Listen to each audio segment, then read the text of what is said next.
আসসালামু আলাইকুম ওরহমতুল্লাহি ওবরাকাতু। আলহামদুলিল্লাহ, আসসালাতু ওয়াসসালামু আলা রাসূলিল্লাহ ওয়া বা'দ। সুপ্রিয় দর্শক শ্রোতা ভাই বোন, আমাদের দেশে একটা কথা বেশ জোরে সোরে প্রচলিত আছে, আর তা হলো আমরা অনেকেই বলি জন্ম, মৃত্যু এবং বিয়ে এ তিনটি আল্লাহ তাআলার হাতে।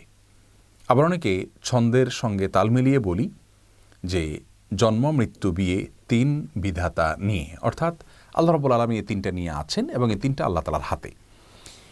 আপাত দৃষ্টিতে মনে হচ্ছে যে এটি তাকদীরের প্রতি বিশ্বাস এর কথা প্রকাশ করা ভালো কথা, কিন্তু মূলত এটি আল্লাহ রাব্বুল আলামিনের যে তাকদীর রয়েছে সেটাকে সীমাবদ্ধ করার শামিল।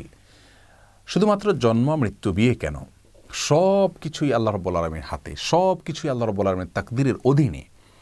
আমরা কি করব কি না করব আল্লাহ রাব্বুল আলামিন আগে থেকে জানেন, তিনি লিখে রেখেছেন। তার তাকদীর আমাদেরকে বাধ্য করছে, ব্যাপারটি সেরকম নয়, বরং আমরা যা করতাম, আমাদের যে গন্তব্য, আমাদের যে কর্ম, সেটা আল্লাহ তাআলা আগে থেকে জানেন, তিনি লিখে রেখেছেন। তার তাকদীরের বাইরে কিছুই নেই। শুধুমাত্র জন্ম, মৃত্যু, বিয়ে কেন, আমাদের উপার্জন, আমাদের খাদ্য, আমাদের রিজিক, আমাদের সব বিষয়গুলোই আল্লাহ রাব্বুল আলামিনের হাতে।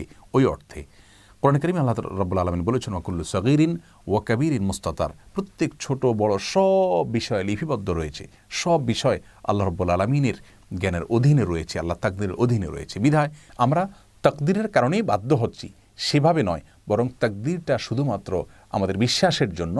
আর কর্মের জায়গায় আমাদেরকে ঠিকই পরিশ্রম করে যেতে হবে। স্বয়ং রাসূল করিম সাল্লাল্লাহু আলাইহি ওয়াসাল্লামের হাদিসে আমাদেরকে নির্দেশ করা হয়েছে, আমালু, তোমরা কাজ করতে থাকো, ফাকুল্লুন মুয়াসসারুন লিমা খুলিকা।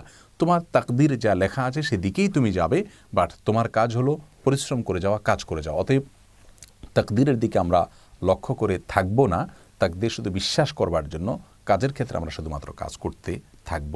অতএব আমাদের এই ধারণাকে আমরা সংশোধন করে নিব, শুধুমাত্র জন্ম, মৃত্যু, বিয়ে নয়, সব কিছুই আল্লাহ রাব্বুল আলামিনের তাকদীরের অধীন এবং সব কিছুই আল্লাহ রাব্বুল আলামিন জানেন।